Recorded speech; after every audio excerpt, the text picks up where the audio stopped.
Hello friends, ഞാൻ doctor Rajesh Kumar. കഴിഞ്ഞ ദിവസം ഒരാൾ എന്നോട് ചോദിച്ചൊരു സംശയമാണ്, ഇരുമ്പൻ പുളി അഥവാ പുളിഞ്ചിക്ക നമ്മൾ കഴിച്ചു കഴിഞ്ഞാൽ നമുക്ക് വൃക്കരോഗമുണ്ടാകാൻ സാധ്യത ഉണ്ടോ എന്നുള്ളതാണ്. ഇരുമ്പൻ പുളിക്കകത്തുള്ളൊരു പ്രത്യേകത എന്ന് പറയുന്നത് ഏറ്റവും കൂടുതൽ ഓക്സലേറ്റ് ക്രിസ്റ്റലുകൾ അടങ്ങിയിട്ടുള്ള ഒരു പഴവർഗ്ഗമാണ് ഇരുമ്പൻ പുളി അഥവാ പുളിഞ്ചിക്ക എന്ന് പറയുന്നത്.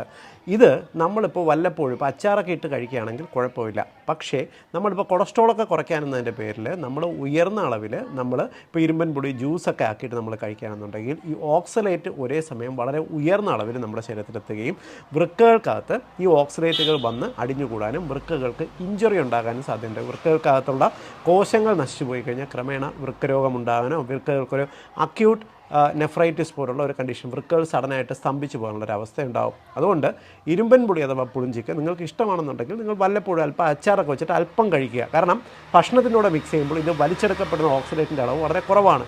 ഒരിക്കലും ഇരുമ്പൻ പുളി ജ്യൂസാക്കി കഴിക്കരുത്.